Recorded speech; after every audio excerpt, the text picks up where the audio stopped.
बिस्मिल्लाहिर्रहमानिर्रहीम। अस्सलाम वालेकुम स्टूडेंट्स, क्या हाल है? सब ठीक ठाक है। अच्छा, अभी हमने लेक्चर जो स्टार्ट किया हुआ था reactivity of aromatic electrophilic substitution reactions, इसका जो है वो पार्ट हमने 1 कर लिया था। अब इसका सेकंड पार्ट जिसमें कुछ ग्रुप सब स्टूडेंट्स और देखेंगे कि उनका बेंजीन रिंग, अगर वो बेंजीन रिंग के साथ अटैच होंगे तो उनका बेंजीन रिंग की रिएक्टिविटी के ऊपर क्या इफेक्ट होगा। तो आज के लेक्चर में ये मज़ीद कुछ ग्रुप्स जो है वो स्टडी करेंगे। अच्छा भाई, इन फिनोल, अगर फिनोल आपको पता है जी, फिनोल में बेंजीन रिंग के साथ हाइड्रोक्सल ग्रुप जो है वो लगा होता है। In phenol since oxygen atom of the hydroxyl group is more electronegative. Hydroxyl जो ग्रुप है वो ज़्यादा इलेक्ट्रोनेगेटिव है, उसके साथ जो ऑक्सीजन एटम है वो ज़्यादा इलेक्ट्रोनेगेटिव है than carbon atom of the ring के कार्बन एटम से। The hydroxyl group exerts an electron withdrawing conductive effect on the aromatic ring. The hydroxyl group जो है ये इलेक्ट्रॉन विद ड्राइंग कंडक्टिव, इसका conductive effect electron withdrawing है, यानी ये benzene ring से इलेक्ट्रॉन जो वो खींच लेगा और जिससे इलेक्ट्रॉन्स की कमी हो जाएगी और रिंग जो वो डीएक्टिवेट हो जाएगा एंड दस डीएक्टिवेट्स इट। स्ट्रक्चर जो है वो ये 24 जो है वो हम नेक्स्ट स्लाइड में देखते हैं कि क्या है, जिसपे हाइड्रोक्सिल ग्रुप जो है वो electron withdrawing conductive effect show कर रहा है। Eight the same time A lone pair of electrons on the oxygen atom, hydroxyl group की ऑक्सीजन पे आपको पता है जी 2 लोन पेयर्स होते हैं।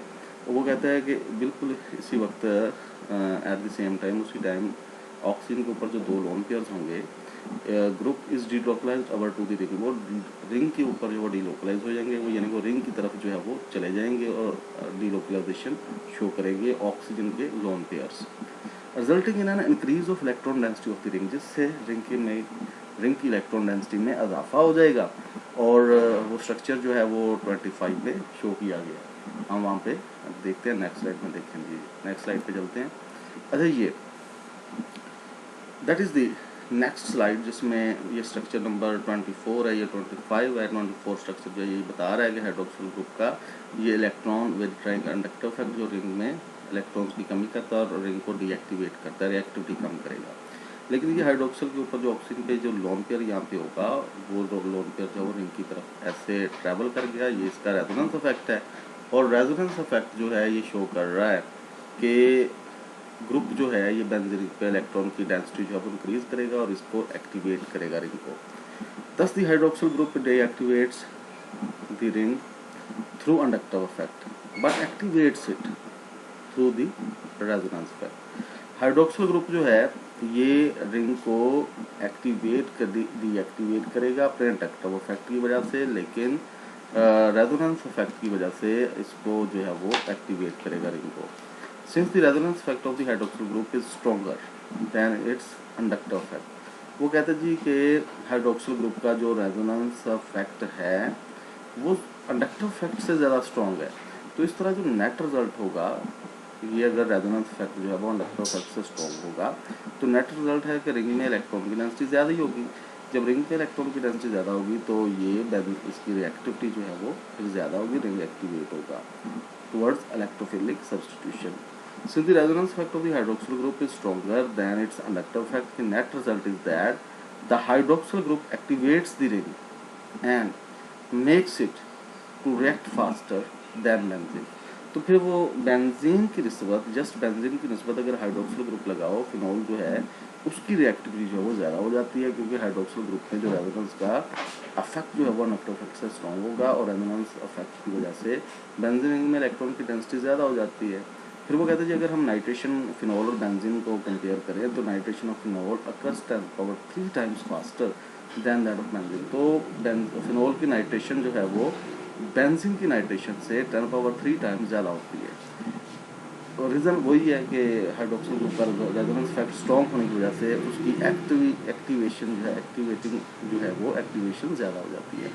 Amino group is also an activating group due to same reason. Amino group में भी बिल्कुल ऐसे ही बिहेवियर है, उसका भी इंडक्टिव इफेक्ट इलेक्ट्रॉन विदड्राइंग है और उसका जो है वो रेजोनेंस इफेक्ट जो है वो इलेक्ट्रॉन डोनेटिंग है।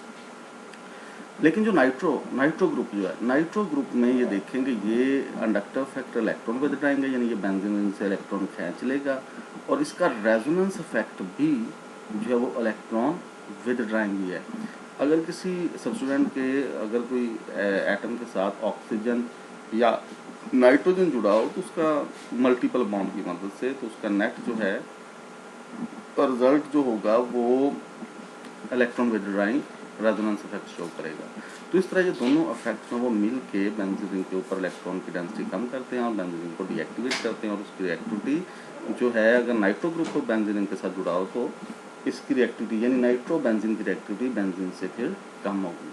इसको ज़रा देख लेते हैं जी। Nitro group has an electron withdrawing conductor effect and therefore deactivates the aromatic ring as structure number 26। ये कंडक्टर इफेक्ट इलेक्ट्रॉन विथड्राइंग और रिंग को डीएक्टिवेट करता है, रिंग में इलेक्ट्रॉन की डेंसिटी कम करता है। If in a substituent group the atom directly tied to the ring is also tied to oxygen atom, वो कहते हैं जी if A in a substituent, अगर किसी सब्स्टिट्यूएंट में किसी ग्रुप में, जैसे ये नाइट्रो ग्रुप है, substituent the atom directly tied to the ring, वो एटम जो रिंग से डायरेक्टली अटैच है,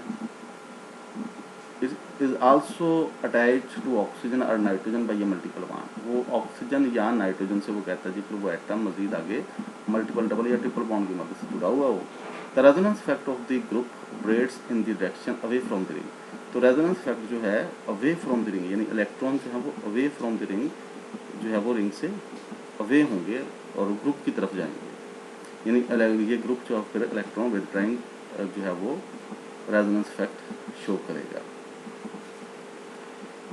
Resonance effect of the group operates in the direction away from the ring, resulting in a decrease of electron density of the ring.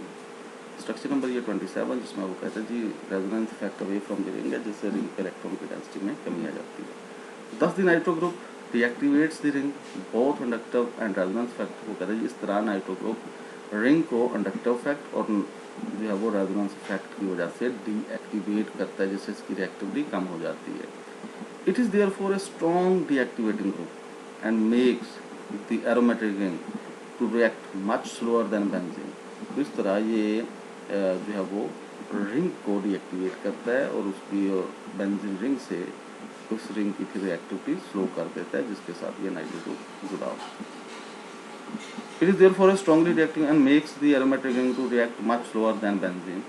Nitrobenzene undergoes nitration 10⁴ times slower than benzene।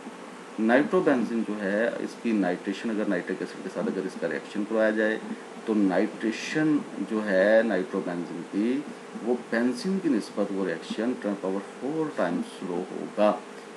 वजह हम सारी discuss कर चुके हैं इस lecture में कि nitro group जो है इसका इंडक्टिव इफेक्ट भी इलेक्ट्रॉन विथड्राइंग है, इसका रेजोनेंस इफेक्ट भी इलेक्ट्रॉन विथड्राइंग है, तो दोनों इफेक्ट मिलकर बेंजीन रिंग के इलेक्ट्रॉन को में की कमी करते हैं, जिससे इलेक्ट्रोफाइल जो है वो आसानी से फिर इस पर अटैक नहीं कर सकता, क्योंकि इस पर इलेक्ट्रोफाइल पे भी पॉजिटिव चार्ज है और इस रिंग पे भी पॉजिटिव चार्ज है, इलेक्ट्रॉन की कमी है, तो फिर उसका अटैक ज़्यादा अच्छे तरीके से नहीं होता और उसकी रिएक्टिविटी जो है वो कम हो जाती है as compare to benzene. Students, that is the end of today's lecture. इसका एक पार्ट रह गया, रिएक्टिविटी का एक पार्ट रह गया, उसमें रिएक्टिविटी को मज़ीद डिस्कस करेंगे कि किस तरह ग्रुप या सब्सटेंस रिंग की रिएक्टिविटी के ऊपर एक्टिवेटिंग या डीएक्टिवेटिंग ग्रुप किस तरह रिएक्टिविटी को अफेक्ट करते हैं, इलेक्ट्रोफिलिक सब्स्टिट्यूशंस को अफेक्ट करते हैं।